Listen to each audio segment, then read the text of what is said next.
I think you're on mute. Workday starting to sound the same? I think you're on mute. Find something that sounds better for your career on LinkedIn. With LinkedIn Job Collections, you can browse curated collections by relevant industries and benefits, like flex PTO or hybrid workplaces, so you can find the right job for you. Get started at linkedin.com/jobs. Finding where you fit. LinkedIn knows how. I think I have my answers. I think I just wish I could tell them how this makes me feel and have them understand. I think I just want to be understood. But I did, when I had the one conversation with them where I flew down to see them, and I basically trapped them in the living room and said, you need to sit here and listen to me, and then I won't talk about it anymore. And as I'm crying, I said, you have no idea. You need to understand that this really affects me, affects my life. Almost embarrassing that I didn't know this about myself. You know, I consider myself accomplished, and I don't know that I'm 50%. I didn't know that being Jewish was a ethnicity. Would I have wanted to be Jewish? I don't know. Maybe. I'm not religious at all, but maybe I would have identified with that. So I think I want my mom and dad to just understand the trauma that this has caused me. You know, you want your mom and dad to understand you. Yeah. And to help you. Welcome to DNA Surprises, a podcast that delves into the world of unexpected DNA discoveries. I'm your host, Alexis Auersalt. In July 2021, my life took a surprising turn when I found out that I'm an NPE, a person who has experienced a non-paternal event. In other words, my biological father isn't who I thought he was. Join me as we explore the stories of NPEs, adoptees, and donor-conceived people and their families. Get ready to unravel the astonishing journeys that begin with a simple DNA test. This is DNA Surprises. In this week's episode, we delve into Barbara's DNA surprise story. Barbara grew up with a strong connection to her German heritage before discovering, in her 50s, that she was donor-conceived and of Jewish descent. She discusses the challenges she faced, the shock she felt after her discovery, and the impact it had on her relationship with her parents and her sense of self. She also shares the joy she experienced in connecting with some of her half-siblings. Thank you for sharing your story, Barbara. My name is Barbara. I am from the Northeast. I currently live in New England, and I am 56 years old. I had to go back and look at the dates. I think it's been about 4 years now. So for Christmas, for fun, in 2018, my mother-in-law bought my oldest daughter a DNA kit. So she bought her an ancestry kit. And then my husband, not knowing what to buy me, bought 23andMe kit. It was kind of like the gift that year. You know, everybody was buying them. And we just kind of spit in the tube. And my husband's all Polish, his family, mostly Polish, Irish. And I grew up German and Irish. So thought that my mom's side was Irish, Scottish, and my dad's all German. So we send these tests off, and my daughter's comes back first. And she's my oldest daughter. I think she, at the time, was 24, 25, something like that. And her results came back and said the biggest shock was 25% Ashkenazi Jew. And I'm looking at it saying, that makes no sense. I'm not Jewish. I was raised Lutheran and not religious at all now, but looking at it saying that doesn't ring a bell. Just kind of put it aside and didn't even look at it again, like so many people say that they do. Mm-hmm. Mine came back another week later and opened it up, and it's 50% Ashkenazi Jew. And again, I'm like, what in the world? You know, where does this come from? How am I Jewish? It's just a strange thing. It's absolutely bizarre to me.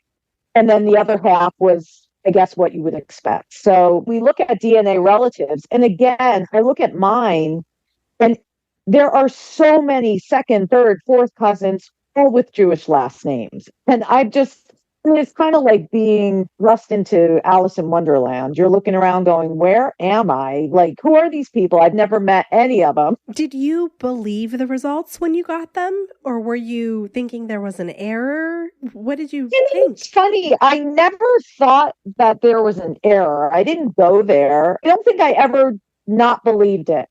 There was a name on my daughter's and mine as I think it's what it said originally because we've adjusted the CMs and now it says half niece. And she was on my daughter's as must have been like a first cousin, half first cousin, whatever you would call it, and mine. So I messaged this young girl. And that was like the first kind of step. And she did get right back to me and said, I'm trying to figure this out myself. She said, I bought a DNA kit for Christmas.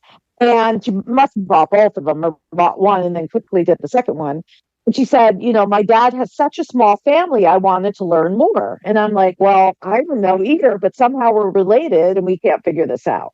And she threw out the same thing. It says I'm 25% Ashkenazi Jew. So that kind of started the whole thing. About a week later, I called my mom and I said, Mom, I took this DNA test and it says I'm Jewish. My dad is from a very German family. We actually owned a German bakery growing up. So everything I knew was German. And I said to her, is there any chance that they were like escaping the Holocaust and kind of called themselves German and not Jewish later on? And she kind of was very vague and said, oh, I don't know. Wow. Don't mention it to your father. She kind of really put me off. And I hung up and thought, okay, that was odd, but he said no. So, I don't know. So my oldest daughter is very bright and she's like a dog with a bone and starts, doing a lot of research on the internet. And there was another guy's name on there that she's like, Mom, this guy looked in particular like he doesn't quite belong. He's 2 years older than you. And he had a Jewish last name. And then there was only one person that was a close relative that had a full name. So I actually ended up getting in touch with her. So my daughter brings out her website and I look at her. She actually has her own website because she has a PhD and she's a doctor. She's a psychologist and she kind of looks like me. And my daughter's like, Mom, and I'm very athletic. I run, and this is 4 years ago. I was still running a lot in my 50s. She goes, Mom, in her bio, it says she runs and she looks like you, Mom. And I'm like, wow, that's really bizarre. I reached out to her and, we end up talking. So my backstory is my mom and dad met when they were 16 in high school. Small town in the Northeast, very small town. And they got married very young when they were 19 turning 20 and didn't have me till they were 23. So this is the 1960s and there was no reason for them to take birth control. So I knew that they kind of had a hard time having me. I also knew the story was always my mom almost died in the operating room. So the whole thing, like I knew being pregnant was difficult. We also have an adopted middle brother, which is so bizarre in the 1960s. And that was strange. And then I have a younger brother who's 9 years younger than me.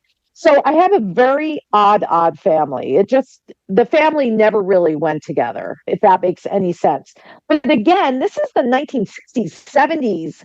I had no idea that, there was a different way of making a family, even back then, other than the adoption. Mm-hmm. So fast forward, I did get in contact with this woman, but it turns out she's my half sister.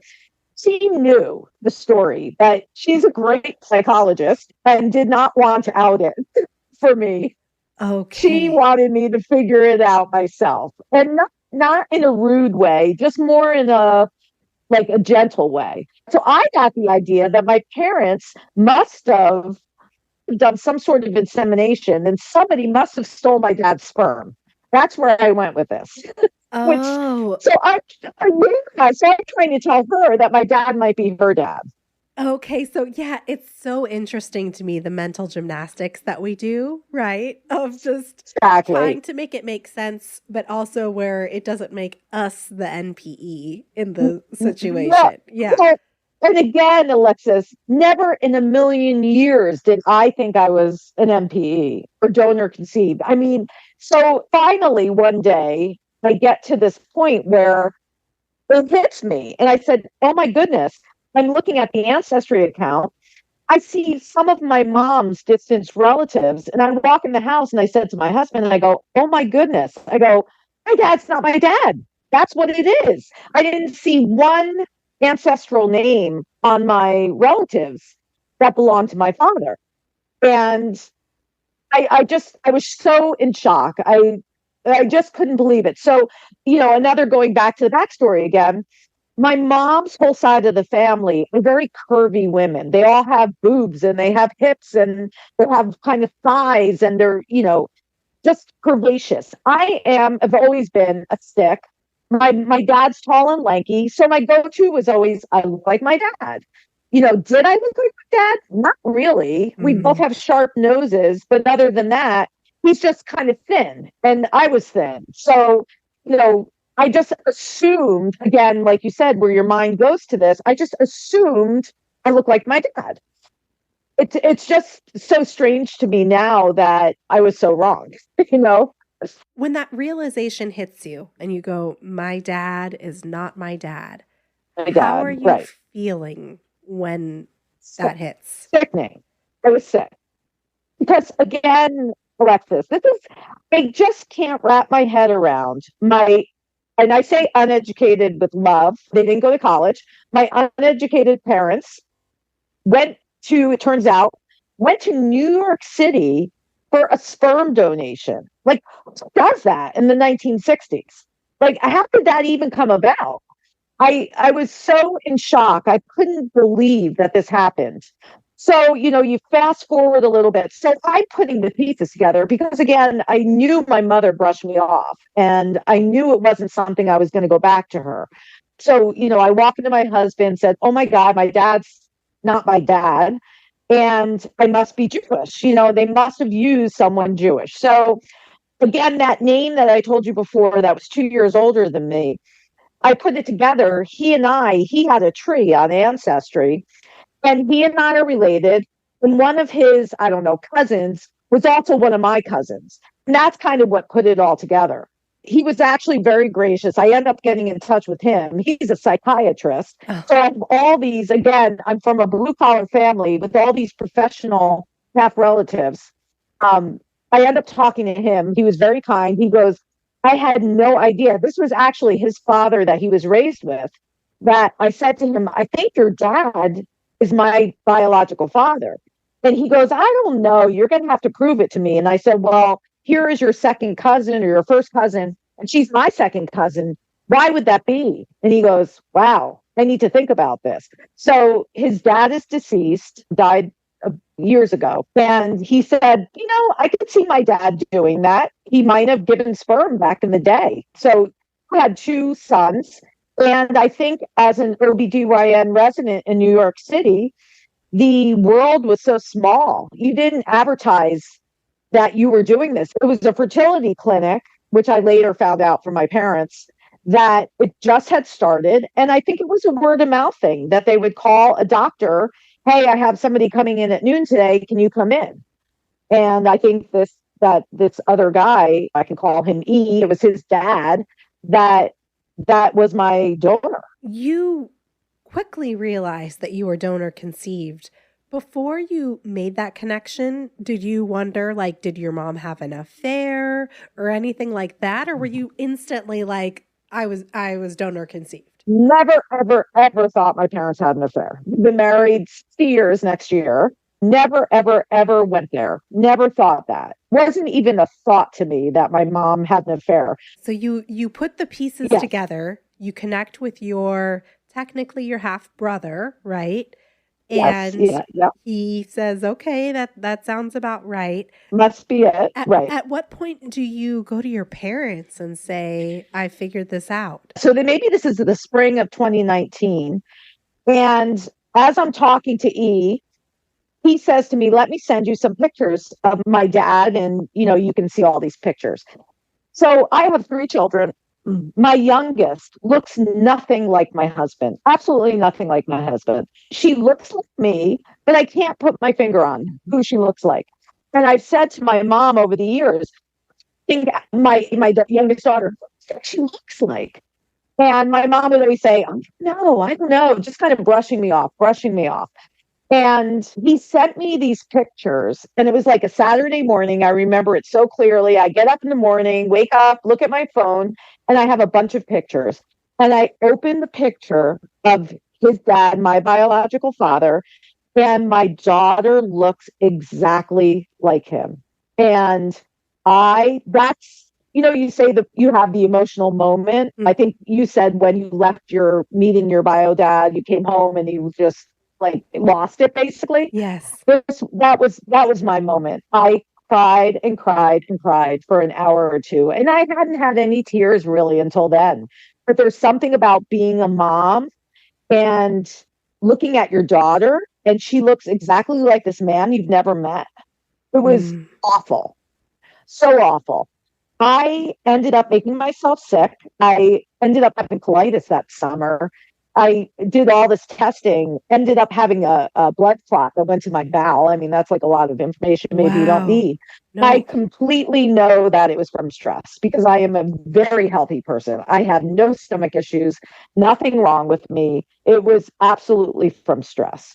And again, I hadn't talked to my parents. I'm doing this all myself. I knew my parents wouldn't take it well. So, all that's going on. So my youngest looks exactly like the donor. In between, I'm talking to the half sister that I've come to love, the one that had her full name on my site. And so I'm fleshing this all out myself. It took another year before I told my parents. And the reason is that my dad is a sweetheart. He's a super, super nice guy. Quiet, he's got a gentle heart. And he's very simple, not well educated, worked in this bakery as a baker his whole life. And he's just simple. So I really, really didn't know how to approach this. But on the other hand, I'm so angry, and it's inside of me being so angry. I stick out in my family. I don't know. I know other people have said that a lot. All my cousins, maybe two went to college out of 12. And not only did I go to a prestigious college, I ran Division I track. And I also then got my MBA at another great school, married a guy who's professional athlete. Like we just have this incredible kind of life story. Did not fit in. He's been telling me my whole life, where do you come from? You just don't fit into this family that's always struggling for money, that there's always something going on. And he always said to me, you just don't fit in. So again, I don't want it. My parents are so simple. I didn't know how to approach it with them until finally we had another issue. And in an email, I said to them, and I know that, you used a sperm donor. So my mom actually called me after I wrote this terrible email to them. Mine wasn't so much terrible. It was just saying that, I knew what you did. I'm so upset about it. And all this other stuff is kind of coming out because of that. So she did call me. I've had 2 conversations with them, and that is it in 3.5 years. They don't want to talk about it, but the story goes that they couldn't get pregnant. They got married when they were 19, turning 20, and didn't get pregnant for years, which, back in the 60s, that wasn't acceptable. She went to her family doctor, and the family doctor said, I know of a clinic that's opening up in New York City, and you could basically go see them. So it's awful. I don't know how much you know about the donor conceived industry back then, but they told my dad, it's really kind of laughable. You'll giggle when you hear this. They told him, he went with her and he gave a sperm donation, and they mixed it, quote unquote, with someone else's sperm. And you were supposed to go home, have sex again, and not know if you got pregnant. You close the book and you assume it's yours. That basically was what happened. They had, from what I know, no clue who they used for a donor. They didn't know he was Jewish. They didn't know anything about him, didn't know his health history. I am like such a deep thinker. It disturbs me to no end that this is the way the industry was, that I don't know what's inside my body. I don't know who I come from. It's awful. Absolutely awful. Wow. That's a lot. right? Yeah. It's a That's lot. a lot to take in. And Right. that sort of dismissal about, the weight of it is mind blowing. I mean, they said I'm sorry because I was crying. I actually flew down, they don't live near me, to talk to them. And I was in tears trying to describe what this has been like for me. I said, here I am, an accomplished, I own my own business. I have a lot of big things in my life, and I don't know this about myself. Interestingly enough, people have always assumed I was Jewish. A lot of people in college, because I think we had a big Jewish community at the college I went to, would ask me, "You're Jewish, you're from the Northeast, you look Jewish." And I'm like, "No, I'm not." So your parents, do you still talk to them regularly, but you don't talk about this? Or have you only talked to them 3 times since this happened? No, no, no, no. We have reestablished an arm's length relationship. I've always been the parent in the family. I don't know why. I tell this story a lot because it's a great cocktail dinner story. When it comes up or people say, "What's your nationality?" My husband rolls his eyes and he's like, "Okay, are you seated? Wait for this story." People are always like, "You should be on Dateline or 2020." And I'm like, "Yeah, I know."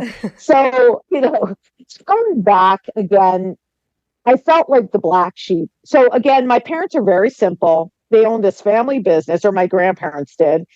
And I was always just very bright, not knowing where it was from. It was kind of played down in my family. No one paid any attention to it. I graduated second in my class. I had a guidance counselor. I was the first in my family to go to college. I had a guidance counselor that helped me go to a prestigious university. I also was a Division I athlete. I'm like, always felt so odd. And then on top of that, had so much guilt. So financially successful. My parents still really, really struggle for money. So I've always been kind of supporting them, helping them out. I've had this very guilt laden adulthood of being the successful one in the family and not understanding there's a reason for it. So I always felt guilty for that. Like maybe I did more than they were ever able to do. And I don't know why, but I've had a ton of guilt about that my whole entire life.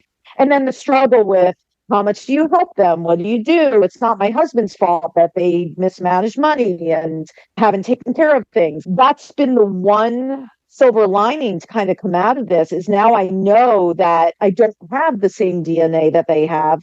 It makes me feel a lot better inside, if that makes any sense. My parents can't deal with it. My dad is, and this is where I blame my dad a lot. My husband forgives my dad because he's like, "Listen, he's simple. He can't go there." My problem with him is it's all about him. It's about his shame as a man back in the 60s, not being able to have children. And I look at it like, okay, let's forget about you for a second, Dad. And my dad's almost 80. So, it's hard. But I'm like, "Dad, this is about me. It's not about you. You did this. It's not shameful anymore. It is what it is. But I'm the one that has to live with this. It's awful." I mean, I hear that, that there would definitely be a stigma for him being the quote reason, right, for the infertility, and probably like shame associated with that. Shame. Yeah. Right. Yeah. And what about your mom? My mother buries things under the rug. She just, if she cannot talk about it and it can go away, that's been my whole entire life. So she faced it for the 45 minutes that I made them talk about it. And then she never wants to talk about it again. No one has ever asked me, "How are you doing with this? What does it mean to you in your life?" I don't mention it. I'm going to see my half sister later this week. I won't tell them. I just kind of blend the whole trip together because I'm going to see my daughter too. And, I just don't talk about it. I know it's not something that they want to talk about. It hurts my feelings as well because I see that my dad maybe can't handle it as kind of a simple older man now. My mom, I would have wished that she had pulled me aside and had like a mom daughter type of talk and said, "Listen, this is what we did back in the day. I'm not sure if you are dads or not." Because after this, it came out, she said, "We thought you were ours." And I said, "Okay." But I'm laughing, going, "Really, I look nothing like them." And then the other part of that too is I mentioned before, my parents, while they were trying to figure out a way to get pregnant, put in for an adoption. That ended up coming through. That's in the works for years. So I have an adopted brother who's 3 years younger than me. And then my mom wanted another natural baby. She wanted a, I respect that. So they went and did fertility again when I was 9 years old. And I clearly remember them going for fertility treatments, but I didn't know what that meant back in the day. So they did the same thing, but very secretively. And the funny thing is, my younger brother was 9 when I left the house. We're not very close. We are so different. He looks really Jewish. And the funny thing is, another Jewish donor, you would think that, things would change 9 years later. They didn't. He also has a Jewish doctor as a donor. And so again, the one thing that really stands out in my family, my mom and dad have piercing light blue eyes. They're like, again, German. I guess my mom would be Scottish Irish. They both have really light blue eyes. I have kind of greenish gray eyes, which I just kind of said, they're like my parents. Again, I'm not a scientist. Yeah. I think if I knew more science, I would have figured this out. My youngest brother has murky brown eyes. Funniest thing now. And about 20 years ago, I must have been reading an article on eye color and genetics. And I came home and said to my husband, "Do you think my brother is theirs?" And he goes, "I don't know. What are you talking about? He has really brown eyes." Again, you said we believe what we're told. It's never told anything differently. There was no inkling that there was anything done. It was such a secret. It was unbelievable. So me, my youngest brother, and my adopted brother, obviously, but none of us are my dad's. And so when my mom is revealing this finally, and she said, "We thought you were ours." And I said, "But Mom, Jay looks nothing like you. Why in the world? You knew he wasn't yours." And she goes, "I know." So I'm thinking to myself, well, if you knew my youngest brother wasn't yours, she very easily shuts her mind off and just doesn't go there. Yeah. How did your brother receive that? So again, we're really different. He's on a second marriage with 2 young kids. I think he just doesn't have time for it. I think he just doesn't want to. It's funny though, he didn't have to figure it all out, which I think lends so much trauma to me that I had to dig and figure all this out. I sent him the DNA kit. I couldn't stand it. I called him up and said, "This is what I found out. I don't think your dad's either. I want you to take a DNA test because there's a lot of diseases that the Ashkenazi Jews carry." I took a genetic test because we carry heart disease, we carry breast cancer. I'm just so mortified by this whole thing. My brother's remarried to a younger woman with 2 new kids. And I'm like, she should know that diseases might pass through the family because of our heritage that we knew nothing about. And did he take the test or was He did. Okay. He took the DNA test. He hasn't done any genetic testing, but he's got a whole family. They reached right out to him. And I think that's the difference in ages too, that he's 9 years younger than me. That's a whole half sibling family that all have a chat together, and they were hoping to get together for some sort of reunion, but then COVID occurred. So he's never met any of them, but his process has been so much easier than mine. You said your brother, he found half siblings and they tried to connect. You found at least 2 half siblings. I have 10. You have 10. Okay.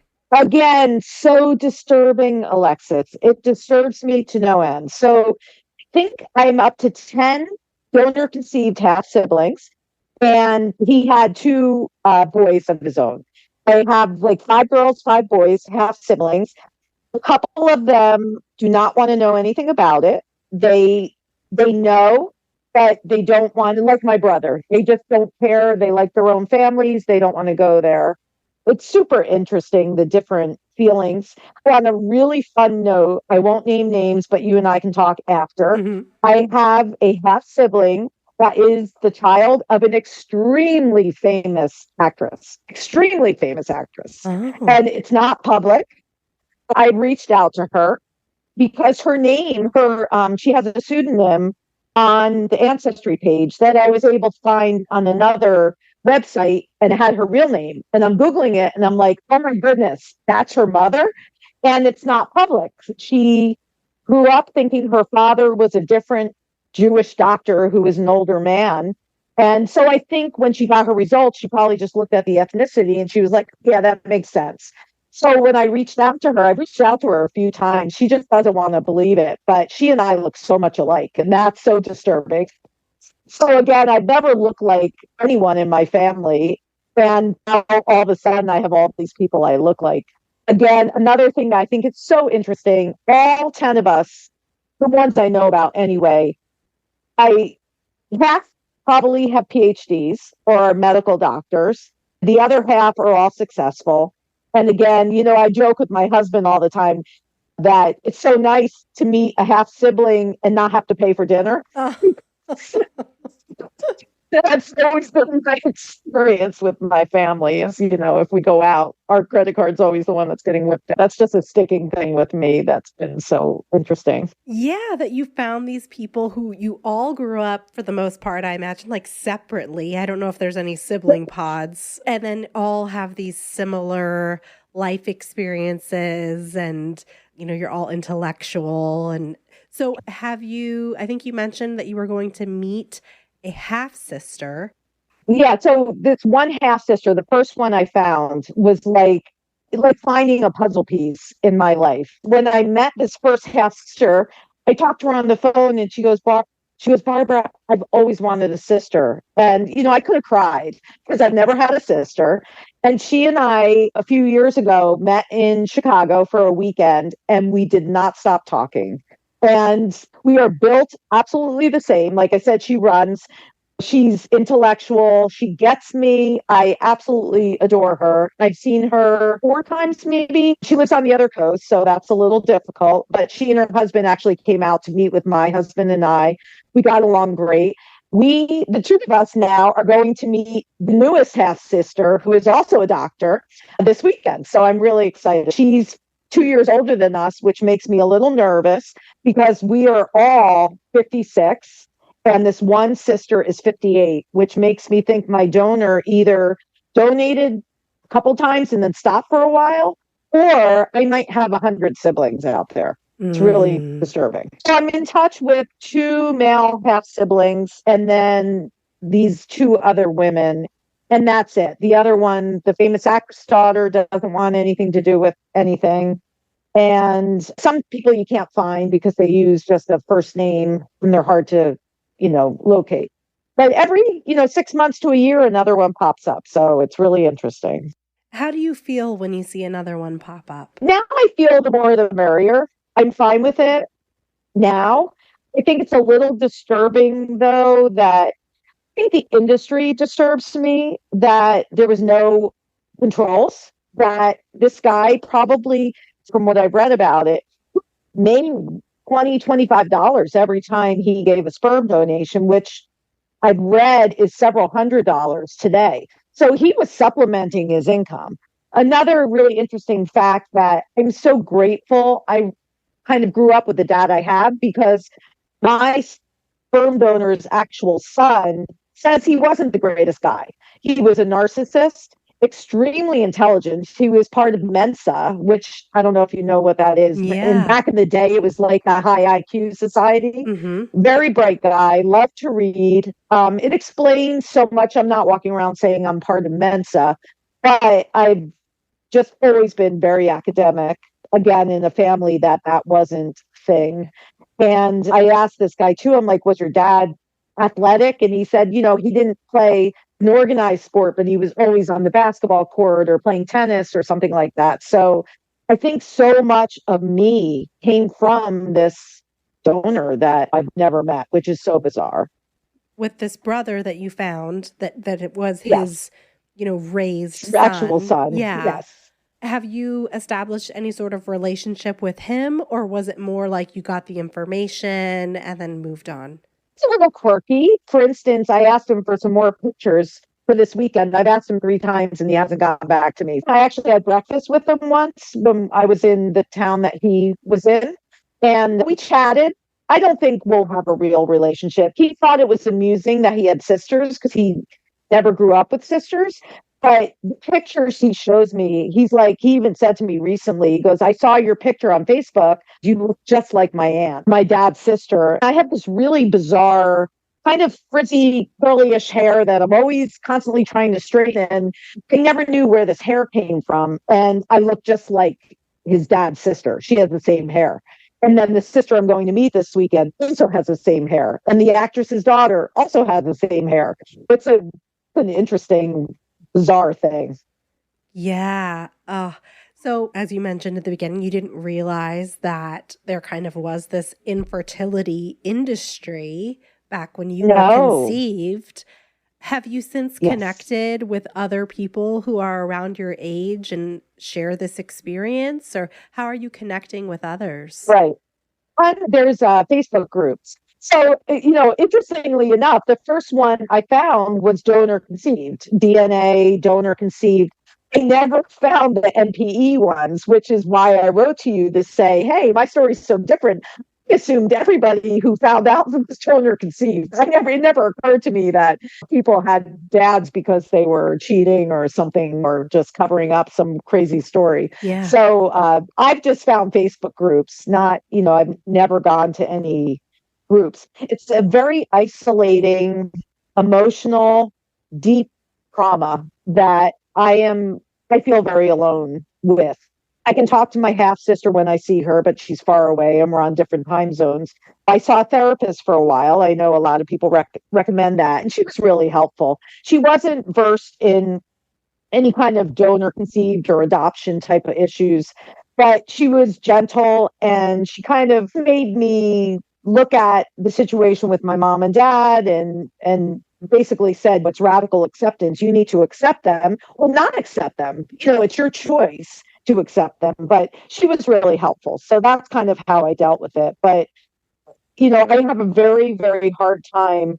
You said in yours, my husband's my rock. My husband is my rock. I know he's not going anywhere, but he doesn't understand. So, that's hard for me. I feel like people are sick of me talking about it. Yeah. You mentioned growing up that your family owned a German bakery. And I think, a lot of people in the United States, I can speak for myself, that, the quote unquote white side of me is like German, Irish, British Isles. I don't have a strong connection to that, but you did have a strong connection to your German heritage. I did. How have you shifted as a result of this ethnic shift? Do you still feel tied to your German, not ancestry, but just the roots in which you were raised? And how are you connecting with the Jewish side? No, I don't at all. I feel like nothing, if that makes any sense. I don't feel like anything, which is really sad. I don't feel any ties to the German other than, knowing that I had these grandparents that came from there.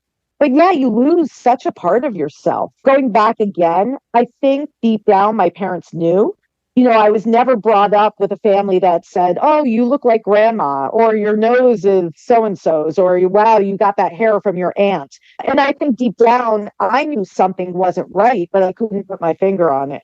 So again, I grew up with this German heritage, but I don't think I internalized it very much. So even now, I feel Jewish. I think I identify with it, but do I really have a deep down feeling for it? No. And I kind of feel a little bit cheated, honestly.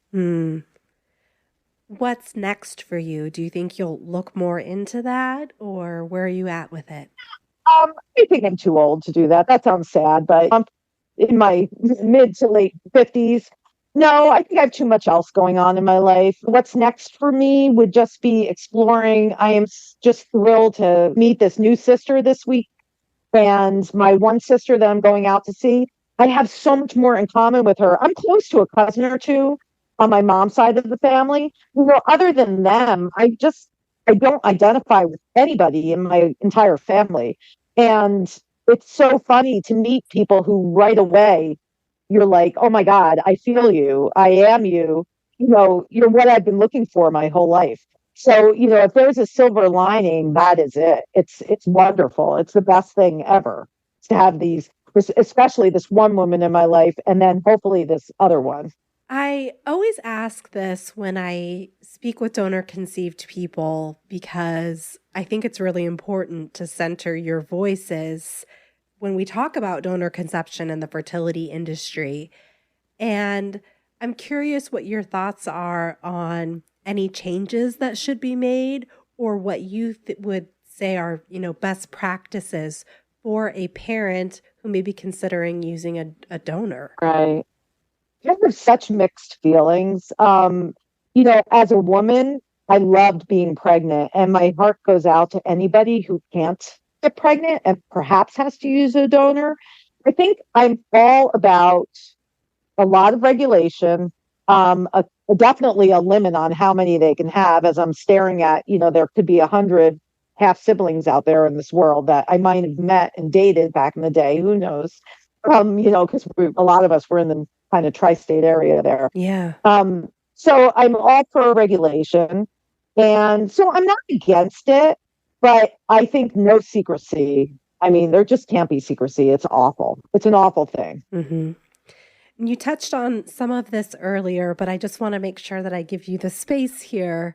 You said you wish that your parents really understood how you felt, and you talked a lot about how it felt to discover that you were donor conceived. Can you talk more about that? What does being donor conceived mean for you? I think for me, it's that I don't know this person, and my parents didn't choose him. It was such a random act. He could have been a guy on the street who was available and wanted to make $25.